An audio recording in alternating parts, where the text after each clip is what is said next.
20 years ago, I bought this beauty. And now, 20 years later, is it still holding up? Let's take a look.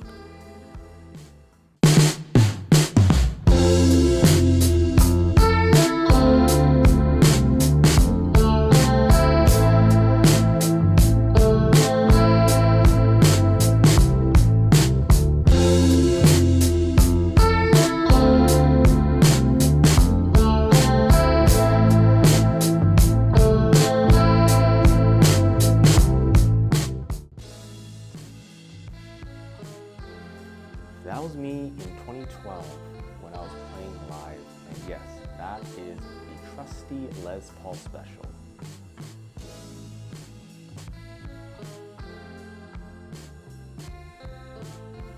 Hey everyone, welcome back to the channel. My name is Matt, and if you are new here, this is a channel where I talk about guitars and my passion for guitars. If that's something that you are interested in, please hit the subscribe button because there will be more.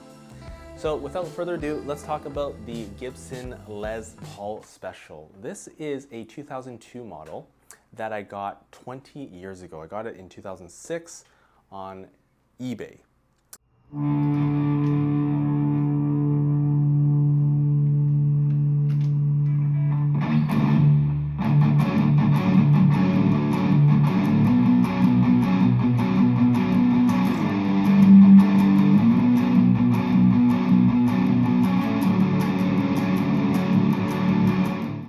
Now, when I first got my first Gibson, I was excited and just incredibly happy that this arrived in one piece.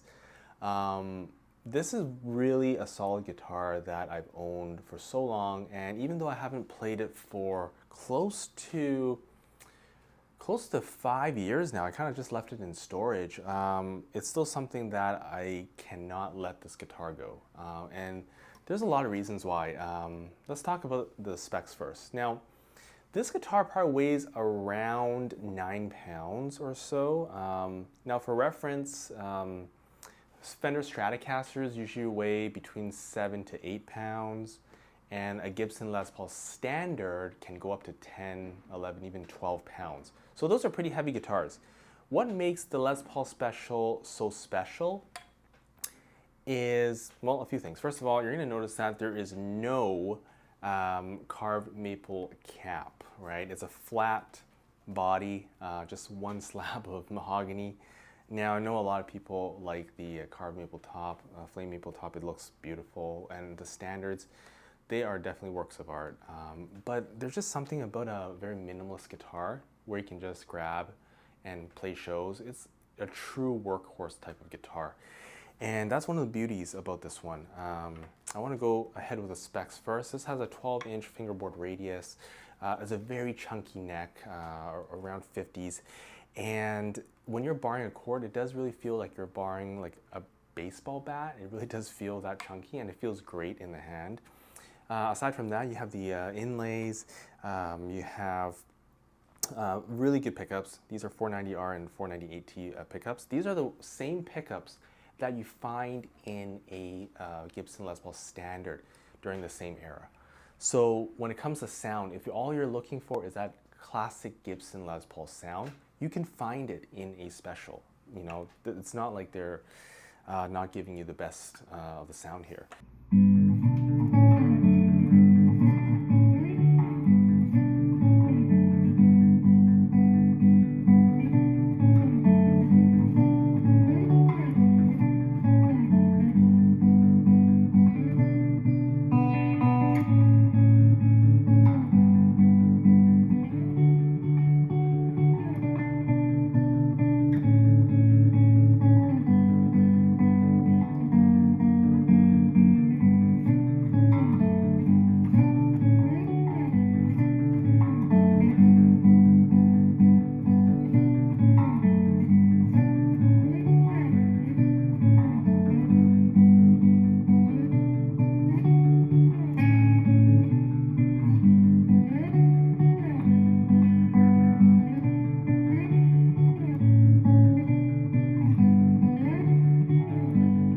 You got 2 volume, 2 tones, rhythm, treble switch, And of course, when it comes to the finish, my favorite type of finish, nitro, right?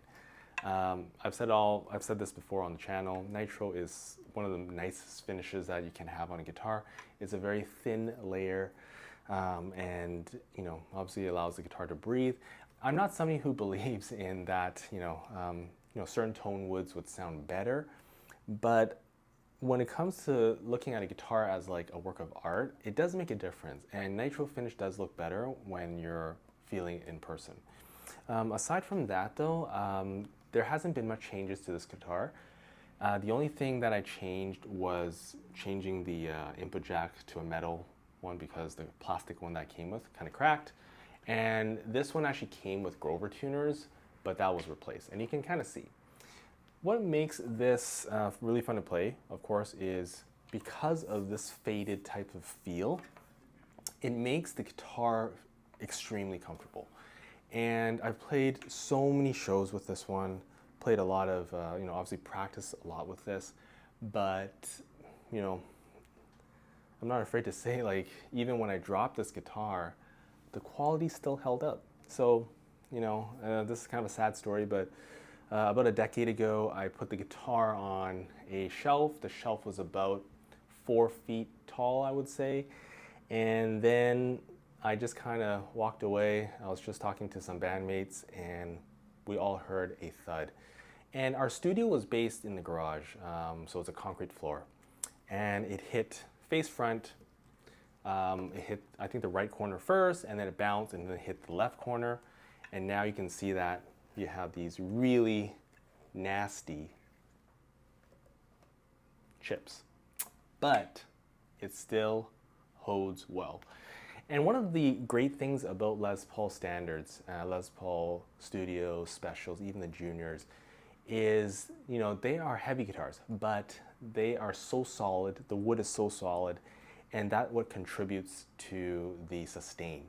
If you've ever had a Gibson Les Paul sustaining a note versus, say, a Telecaster, if your settings are right, the Gibson should still be singing. The sustain is just amazing when it comes to these heavy guitars.